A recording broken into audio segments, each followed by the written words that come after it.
Samedi 27 avril 2018, Lomé, capitale du Togo, Afrique de l'Ouest. Milieu d'après-midi. Je suis en route vers le lieu où va se dérouler la soirée spectacle appelée par les populations locales le concert party. Situé dans un quartier mal fréquenté, celui de Kodjoviakopé, le lieu du spectacle est un maquis nommé le Bar Dancing. Comme tant d'autres à Lomé, ce maquis est un petit restaurant en plein air où l'on sert des plats locaux et des boissons traditionnelles. Ces lieux, simples et informels, sont très prisés par les habitants des quartiers populaires de Lomé et jouent un rôle central comme espace de rencontre sociale. À l'extérieur, l'affiche publicitaire annonce la programmation de la soirée de concert qui va se dérouler à l'intérieur. Faisant la queue à l'extérieur du lieu, l'un des amateurs du genre, se trouvant devant moi, m'annonce que l'illustration de l'affiche publicitaire est la même que celle utilisée dans les années 90, époque où le genre était au plus fort de sa popularité au Togo. 22 heures. L'entrée du maquis est délimitée par une petite table en bois sur laquelle une boîte en métal fait office de billetterie. Son gestionnaire est justement l'un des acteurs du groupe de concert. Le prix du billet est de 500 francs CFA pour les adultes et de 100 francs CFA pour les enfants.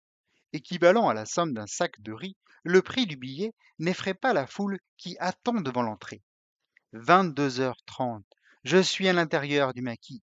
La bière coule à flot, l'ambiance de la salle est chaleureuse et festive, et le style de musique qui s'y joue est du high life, une musique faite de percussions et de cuivre, accompagnée en live de guitare électrique.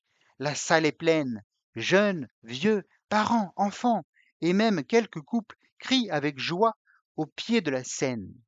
Après cette effervescence, bon enfant, un nouvel événement se produit et un chanteur annonce en langue vernaculaire Mina du sud du Togo l'arrivée de Malédonie à Adekanu.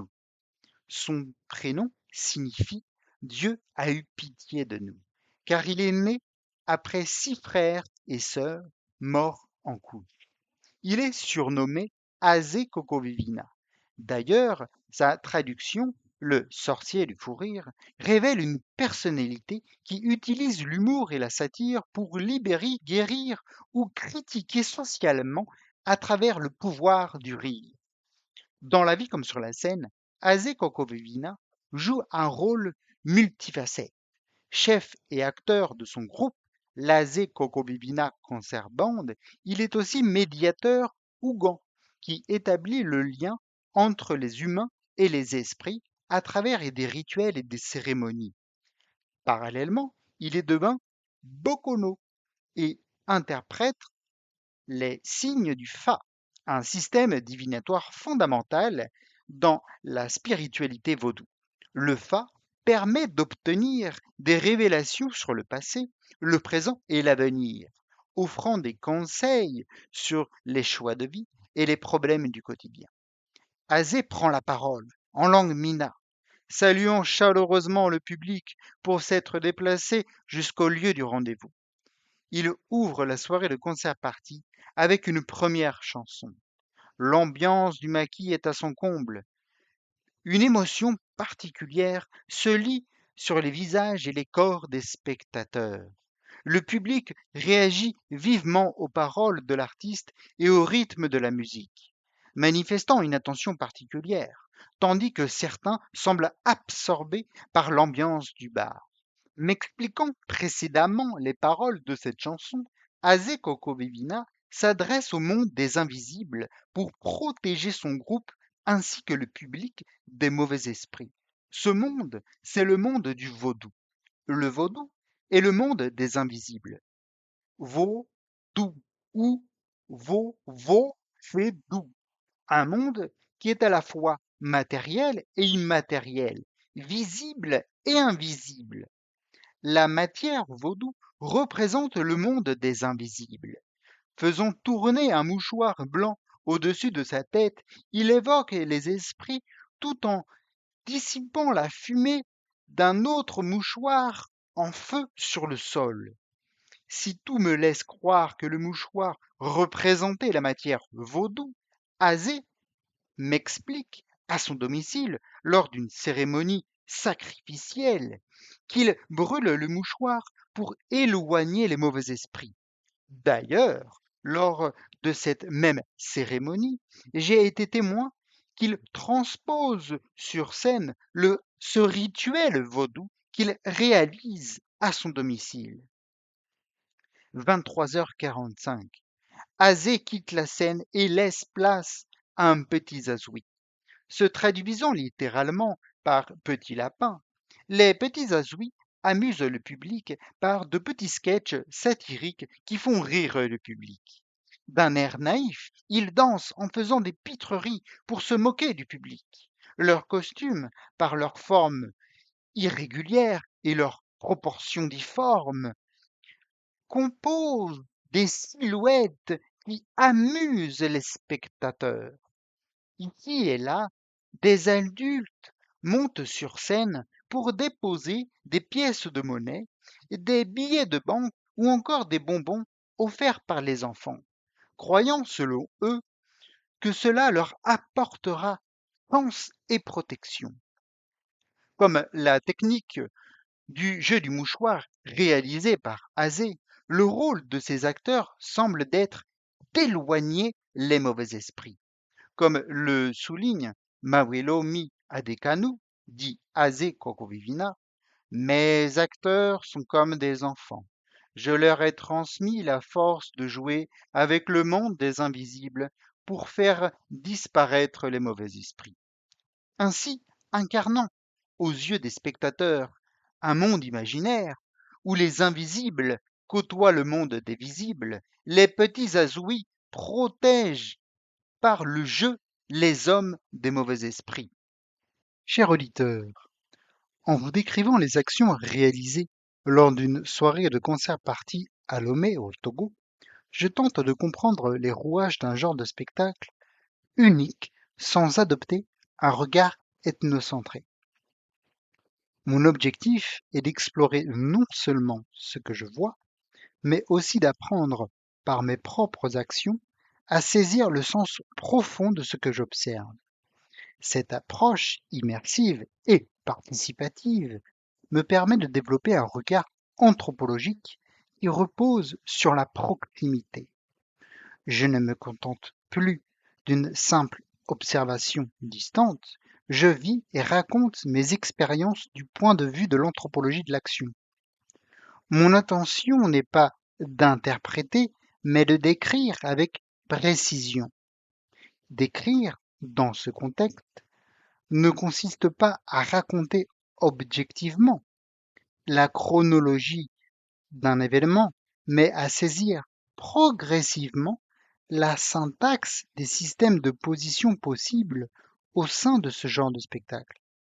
Cette posture m'invite à m'ancrer dans la contemporanéité de l'espace présent, sans figer l'altérité comme un cadre analytique préétabli. Formé à l'Institut d'études théâtrales de l'Université de Paris 3, le chercheur que je suis a dû réapprendre à reconstruire son regard pour mieux appréhender son sujet d'étude. En effet, sans vraiment avoir le choix, le chef du groupe, Azé, m'a invité à le suivre tout au long du processus de création. Ainsi, je me suis vu assigner le rôle de partenaire dans le processus de création, co-organisateur, co-auteur, spectateur et même acteur sur scène. Si je ne m'attendais pas à ce que mes recherches de terrain prennent une telle tournure, le chercheur que je suis s'est ici inscrit comme un participant à l'une des soirées spectacles d'un genre populaire à la manière d'un performeur. Pour ce faire, j'ai embrassé une nouvelle perspective, celle de la convivialité. Apprendre d'un groupe et avec un groupe signifie vivre des interactions sociales communes autour d'un repas ou d'un événement festif, où l'action performative des hommes et des femmes donne un sens narratif aux actions qui s'y déroulent. C'est avec humilité et un grand désir de lâcher prise que je me suis engagé à réapprendre à comprendre le sens de la vie et du sujet de mon étude par la performativité d'une convivialité narrative. Ainsi, mon regard a changé. Comme le dit une citation souvent attribuée à Marcel Proust, le seul, le vrai, l'unique voyage, c'est de changer de regard.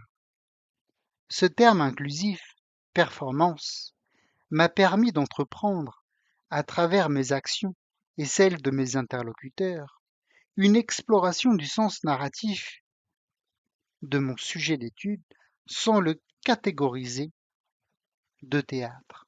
Les études consacrées au théâtre d'Afrique et ses diasporas tendent parfois à inscrire les pratiques scéniques dans des perspectives décoloniales globales, en mettant l'accent sur les processus de résistance, d'émancipation et de réappropriation culturelle. Si ces approches sont essentielles pour comprendre certains enjeux historiques et politiques liés aux héritages coloniaux, elles peuvent néanmoins, lorsqu'elles deviennent des cadres interprétatifs dominants, réduire la diversité des expériences locales en privilégiant une lecture principalement politique du fait théâtral. Cette posture peut alors apparaître paradoxale. Tout en cherchant à rompre avec les catégories héritées de la modernité coloniale, elle risque parfois de réduire une forme d'assignation en regroupant des pratiques hétérogènes sous une catégorie homogénéisante telle que les théâtres d'Afrique. Refusant de réduire mon regard à cette seule grille de lecture, j'ai choisi d'employer le terme plus inclusif de performance, qui m'a permis d'appréhender le sens narratif et relationnel des actions observées, les miennes comme celles de mes interlocuteurs, sans les enfermer dans un cadre théorique préétabli. En déplaçant mon regard de dramaturge vers celui de performeur, je cherche ainsi à adopter une posture attentive aux dynamiques corporelles, sociales et culturelles qui façonnent les pratiques étudiées. Cette démarche rejoint une réflexion sur la décolonialité. Comme le souligne Hannibal Quijano dans Colonialité du pouvoir, ethnocentrisme et Amérique latine, la décolonialité désigne un processus de remise en question des structures de pouvoir, de savoir et d'être hérité de la domination coloniale et maintenu au sein de la modernité. Même après les indépendances politiques, ces structures peuvent continuer à organiser les hiérarchies institutionnelles et les régimes de connaissances selon des modèles largement ethnocentrés. Décoloniser implique alors de questionner ces héritages et d'explorer d'autres formes de production de savoir, des identités et des pratiques sociales. Dans cette perspective, l'usage de catégories générales telles que les théâtres d'Afrique mérite d'être interrogé, bien qu'elles puissent constituer des outils de visibilité et de connaissance. Elles peuvent également prolonger une logique institutionnelle de classement qui tend à uniformiser des pratiques profondément situées. Une tension apparaît ainsi entre une volonté d'émancipation critique et le risque de reconduire des cadres conceptuels qui standardisent les objets étudiés. Le terme décolonial ne doit donc pas devenir une nouvelle catégorie figée, mais demeure un outil critique permettant d'interroger continuellement les conditions de production des savoirs et des représentations.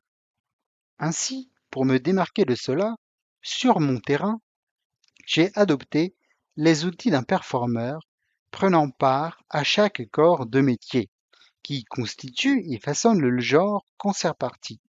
Ainsi, à la manière d'un ethnocénologue, je m'intéresse à un espace scénique où l'action performative des acteurs est déterminée par leur construction sociale et culturelle, reflétant leur interprétation de la réalité quotidienne. Cette approche inclusive me permet de comprendre le genre sans tomber dans une interprétation figée ou préétablie. À ce titre, Clifford Geertz soutient que l'anthropologie n'est pas l'interprétation d'une culture, mais l'interprétation d'une interprétation. En adoptant cette perspective, j'ai évité un regard ethnocentré, en mettant l'accent sur la manière dont les individus interprètent eux-mêmes leur propre réalité, plutôt que de me concentrer uniquement sur l'origine des structures sociales et esthétiques préexistantes qui se rattachent au sujet dans son ensemble. À ce titre, j'ai adopté une posture de proximité. Cette proximité m'a permis d'adopter une posture participative et affective, créant un espace d'interaction fluide entre acteurs, performeurs et spectateurs. Dans cet entre-deux, les frontières entre rôle assigné et expression individuelle s'estompent, donnant lieu à une dynamique mouvante où identité et position sociale se redéfinissent continuellement. Par dynamique du mouvement, j'entends cet équilibre instable entre structure et spontanéité, où les individus, en investissant le genre concert-partie, rejouent, subvertissent ou confirment les cadres établis, relevant ainsi des tensions ou des solidarités qui traversent le groupe. Pour faciliter mon immersion dans le groupe et apprendre des différents corps de métier, j'ai adopté auprès de mes interlocuteurs une posture d'ami et même d'initié à la pratique animiste locale, le vaudou. Ce regard de proximité, loin du regard éloigné, m'a permis de dépasser une simple analyse des structures esthétiques et sociales préexistantes qui se rattachent au sujet. J'ai ainsi appréhendé le contexte social dans lequel ce genre de spectacle évolue et j'ai compris comment ce contexte l'influence. Et j'ai également pris en compte les anomalies, les échecs ou les imperfections rencontrées durant mon terrain. Cette honnêteté envers moi-même et mes interlocuteurs m'a permis de rendre compte des réalités socio-économiques, artistiques, culturelles, linguistiques et politiques qui façonnent le sujet tel qu'il est joué aujourd'hui. Ainsi, à l'instar d'un ethnologue qui observe le jeu de la vie pour comprendre les règles d'une situation sociale, j'ai cherché à saisir les habitudes et habitus des gens pour comprendre leur vie. Pour connaître les règles d'un jeu dans une situation sociale, il faut reconnaître les habitus des individus qui y sont impliqués. Rien de mieux pour cela que d'apprendre à jouer selon ces règles. Jean Bazin disait: savoir comment on fait, c'est être capable de répéter l'acte. C'est précisément sur ce point que le chef de la troupe, Azé, m'a invité à le suivre tout au long du processus de création, en m'assignant à chaque corps de métier constituant le genre concert-partie, à savoir acteur, spectateur, co-organisateur, co-auteur, initié au rituel vaudou, à la pratique urbaine des quartiers populaires de la capitale togolaise et ami du groupe. Ainsi, le chercheur que je suis devenu s'est inscrit ici pleinement comme un performeur impliqué dans la création et la production d'une soirée récréative, ainsi que dans le milieu social dans lequel ce genre de spectacle évolue, afin de mieux le comprendre. Cela signifie que le chercheur devenu performeur sur son terrain s'offre toute la possibilité de saisir les spécificités esthétiques du genre et le sens artistique et social de ceux qui le font. Cette notion de milieu renvoie à l'ensemble des agencements sociaux, culturels et symboliques qui façonnent le genre concert-partie. Il s'agit notamment des relations interpersonnelles entre les acteurs du groupe d'Azé Coco Vivina et de la manière dont ces derniers s'inspirent de la vie sociale togolaise pour élaborer leur jeu d'acteurs et concevoir les répertoires joués sur scène. Et c'est précisément sur ce point que Azé Korovina m'a appris à regarder la vie sociale des gens et leurs habitudes du quotidien pour comprendre et créer des canevas du genre concert-partie. De plus, comme tous les acteurs du genre le font, c'est en regardant la vie des gens et leurs habitudes que je m'en suis inspiré pour préparer mon jeu d'acteur sur la scène du genre quelques jours plus tard. À ce titre, Georges Ballandier écrit un jeu mis en scène afin de montrer les jeux de la société qui la font et la défont, une sociologie qui ne relève pas de l'énonciation, mais de la démonstration par le drame. Ainsi, de l'ethnographe qui endosse les différents corps de métier et s'initie à la pratique animiste devient performeur sur le terrain. Le chercheur ne se contente pas d'observer passivement, mais il s'intègre activement dans les dynamiques sociales et artistiques qui définissent le genre étudié. Cela signifie que le chercheur, tout en menant son travail d'ethnographe, devient ainsi un acteur sur scène, spectateur et, comme nous l'avons vu, co-auteur et co-organisateur de son sujet d'étude, mais également acteur de la vie sociale où l'objet de son étude évolue. En s'impliquant ainsi, il peut saisir plus profondément le sens que les acteurs attribuent à leur pratique artistique et à leur existence, notamment dans le cadre des rituels animistes vaudous qui se rattachent au genre concert-partie. À ce titre, Richard Schechner souligne les anthropologues découvrent la performance dans leurs études des rituels et des cérémonies. Les gens de théâtre découvrent l'anthropologie dans leurs études sur la manière dont les performances sont construites, transmises et reçues.